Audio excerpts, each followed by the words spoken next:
अताते पिछले संत जन कही न सके स्पष्ट। एक बार फिर सुनिए आप। साच कहे अति कष्ट है, झूठ कहे सब नष्ट, पिछले संत जन कही न सके स्पष्ट। इसलिए स्पष्ट बात नहीं कही जाती कि आपको कष्ट लगेगा, है ना जी ना। और ऐसी वाणी भी नहीं बोलनी चाहिए कि किसी को कष्ट भी हो, लेकिन हमारे लक्ष्मी बाबा में हो जाता है। कोई बात नहीं, प्रेम अंदर से है, बाहरी की बात। एक सूचना आवश्यक है कि हम लोगों के भरगो ज्योति दरबार के संत थे मेघन दास जी। वो गुरु के निर्माण दिवस पर कल उनकी आत्मा जो है शांत हो गई। वो बहुत पुराने हो चुके थे। दादा गुरु रहमानी साहब के परम प्रिय वो भी शिष्य थे।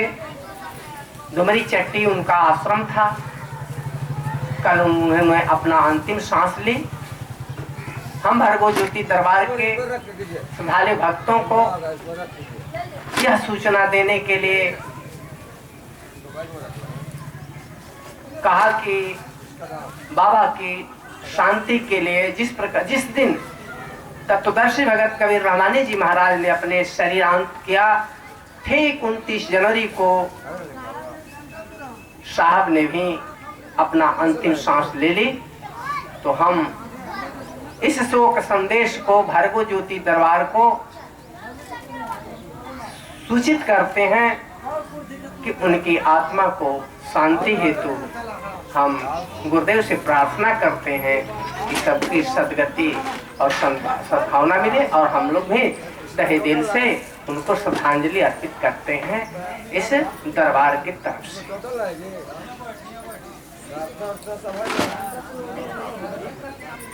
अब हम चाहेंगे कि हमारे लक्ष्मी जी बाबा अपने मुखारविंद से कुछ शुभ संदेश सुनाते हैं।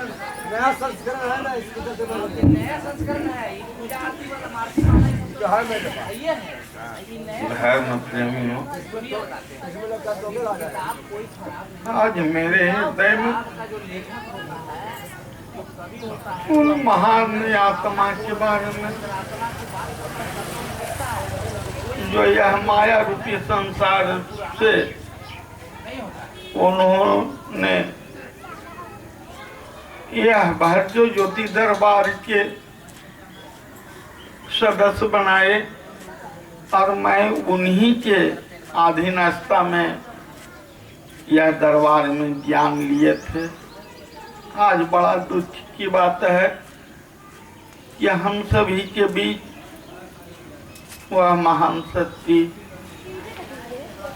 लुप्त हो गया, उनका शरीर लुप्त हो गया है, लेकिन उनका बताए हुए ज्ञान जो समझाए हुए बात जो मैं और भरगो ज्योति दरबार के हर सदस्य से यही नर्म निवेदन करता हूँ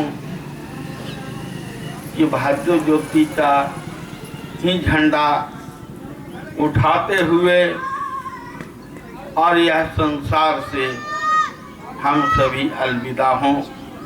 बोलिए श्री सद्गुरुदेव महाराज की। अब हम आप सभी को उस परम सत्ता के बारे में क्या कह सकता हूँ। 1972 में जब ये डुमरी चट्टी थी चलचता से अम्बातरी ग्राम में आए और उनके साथ तत्वदर्शी भगत कबीर रहमानी बाबा भी आए और उन्होंने ऐसा ही सत्संग के प्रांगण पंडाल समाज बनाकर अम्बातरी बाजार में सत्संग का आयोजन किए थे। हमारे तत्वदर्शी रहमानी बाबा का प्रवचन चालू था। उसी दरमियान अम्बातरी के एक नशेबाज जो नशा में चोर था और वे नशे में क्या क्या बोल दिया,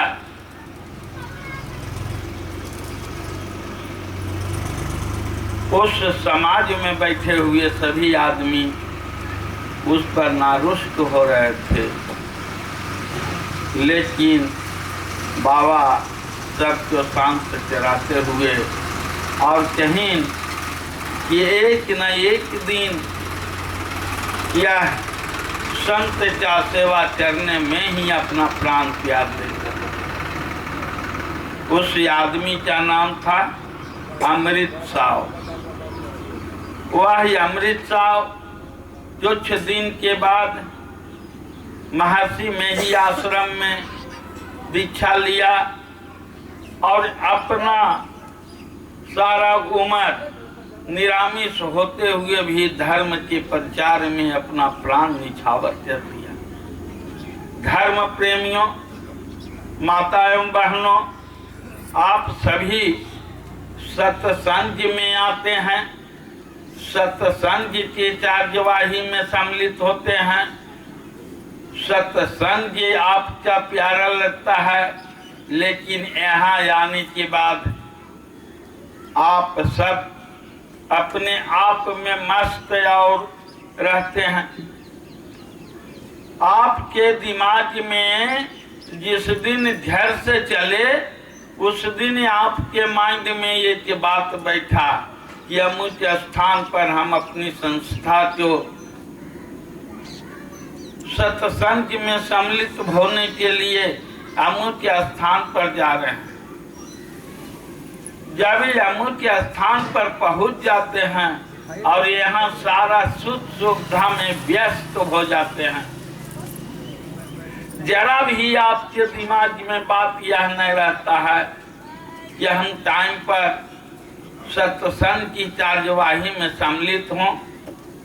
और ये आज के पूर्व कई बार हमसे और दिनेश भैया से इस बात का तर्क वितर्क होते रहता है कि भाई यह कैसा विडंबना है जो हमारे बीच बहुत दूर से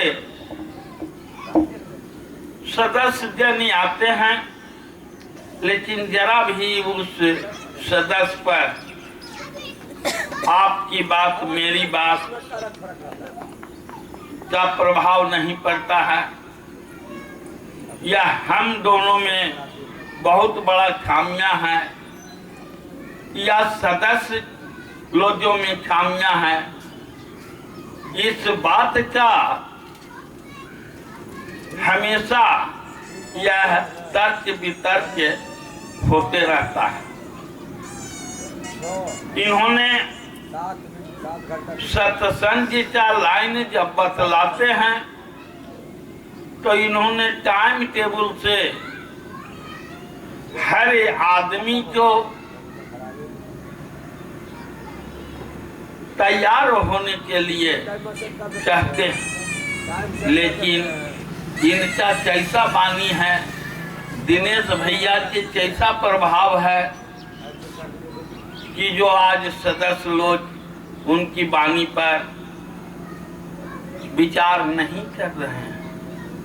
हम सभी सत्संगियों से निवेदन करता हूं कि आज के बाद जो टाइम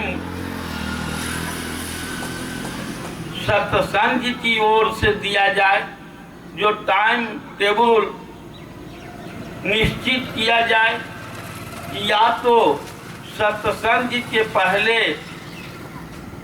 आप सभी मिलके इसका डिसीजन लीजिए कि अमुक टाइम से अमुक टाइम सत्संग हो, या तो दिनेश भैया पर ही छोड़ दीजिए कि अमुक टाइम से अमुक टाइम सत्संग का कार्यवाही चलेगा। धर्म प्रेमियों, आज हमारी संस्था इस रूप में चला आया है और आप सभी पुराने ही रूप जो ग्रहण किए हुए हैं। हमारे विजय बाबू पुराने सदस्य हैं, वो 1990 में जन्मे हैं हमारी संस्था में, और हमारे संस्था का एक भी बात उनके दिमाग में बात नहीं बैठा है। कहने का मतलब है कि 10 साल 5 साल के बच्चा को किसी बात को बतला दिया जाता है तो वे अपने माइंड में बात झरसन से ले रहता है। लेकिन आज तक जितना भी नाज हमारा है वो विजय जी पर है। विजय जी दक्षिणी क्षेत्र में अम्बातरी, सिंधुचढ़, सिंधिया या डुमरी चट्टी के क्षेत्र में ये मालिक के आशीर्वाद से बीए किए हुए हैं और अध्यात्मवादी भी कहलाते हैं। और संसार में इतना सने हुए हैं, इतना सने हुए हैं कि इनको अपने गुरु भाई से 1 मिनट बात करने का भी समय नहीं। आज इन्होंने यहाँ आकर भी और जरा सुन भी सत्संग के बारे में चिंतन नहीं करते हैं। हम सभी भाइयों से, सुंदर जी से भी हम निवेदन करते हैं कि ये भी अपने टाइम पर ध्यान दें और सभी माता बहनों से भी यही निवेदन करते रहते हैं कि जो हमारे दिनेश भैया के माध्यम से जो टाइम निश्चित किया जा रहा है या करते हैं उस टाइम पर आप निश्चित होइए। अब रही बात कि मान लिया जाए इन्होंने 8:30 बजे से सत्संग का प्रोग्राम शुरू किए थे, करने के लिए सोचे थे, लेकिन अब 10 बजने जा रहा है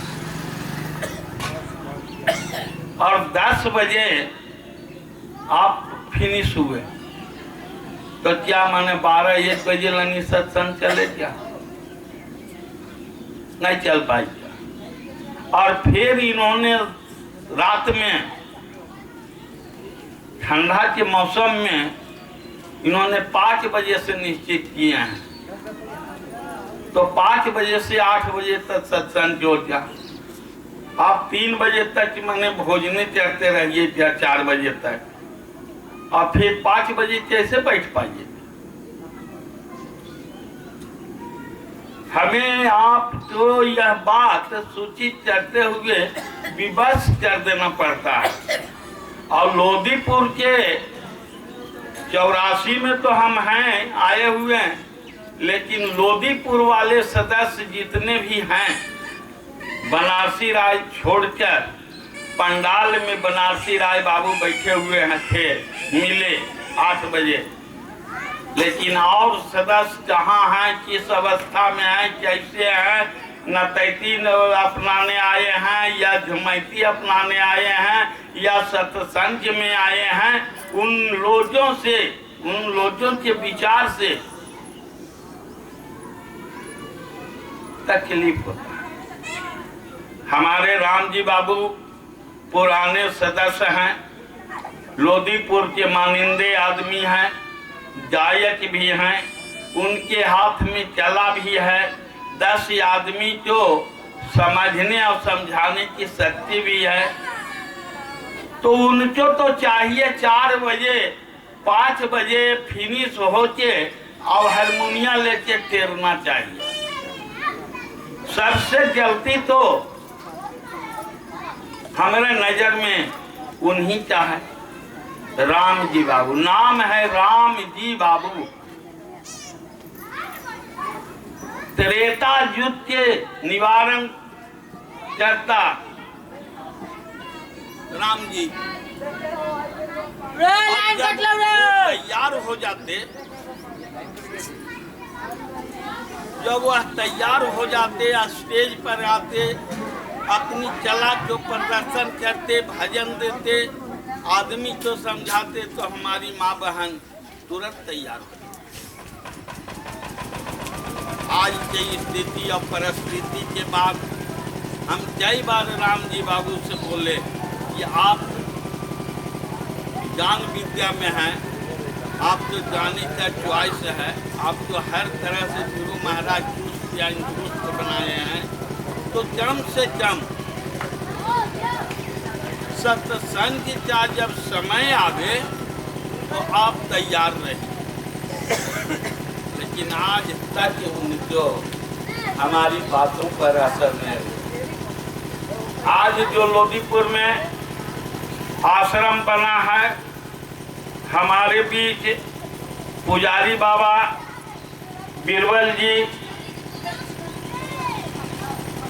बूढ़े हैं, अस्वस्थ नहीं स्वस्थ हैं, फिर भी उम्र के ख्याल से बहुत बूढ़े हैं, और उस आश्रम में सेवा करने वाला आदमी सतलक्षण हमें राम जी ही समझ में आते हैं। भजन भाव करने का भी तरीका इनको मालूम है। हमारे दादा गुरु के टाइम से इन्होंने दीक्षा लिए हैं और ये अपने आदत से व्यस्त है।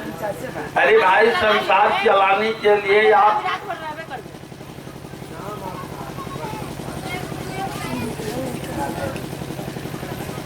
जो संसार में बाल बच्चा भरण पोषण करने के लिए कुछ ब्यासगिरी भी करते हैं, लेकिन कम से कम 29 जनवरी, सावन पूर्णिमा, रक्षाबंधन के समय आप एकदम फ्री रहिए। किन्हीं से भी कोई ही से आवाज आवे तो उसको मना कीजिए। और 3 दिन का जो मजदूरी होता है वो रहमानी बाबा से आप लीजिए।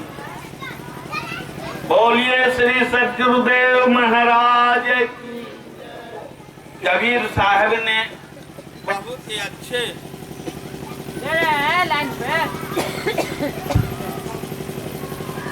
बहुत ही अच्छे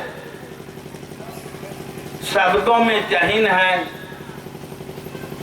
कि चहनता तो कछु नहीं, चहनता तो बहुते मिले, चाहने वाला आदमी बहुत मिले।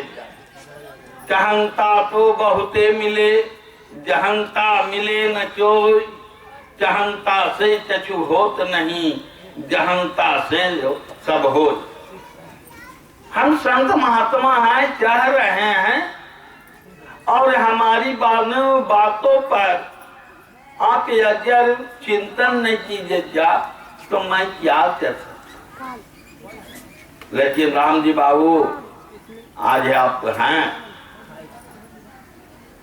आप आचर माइक पर यह स्पष्ट कीजिए कि हम 29 जनवरी और सावन पूर्णिमा के समय हम तन मन और धन से या भरजो ज्योति संस्था का सेवा करूं। क्या मैं आपसे निवेदन करता हूं कि जो आपके अंदर अंतःकरण में बात बैठता है, उस बात को आगे समाज के बीच में आप यह कीजिए।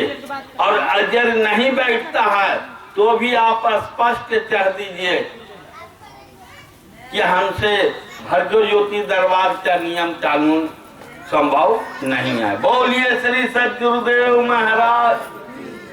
तो राम जी बाबू आप सुन रहे हैं, तो आज अपनी 4 लाइन बात मैंने चाहिए, उसके बाद में हम भजन देंगे, सत्संग देंगे और कार्यवाही समाप्त करेंगे।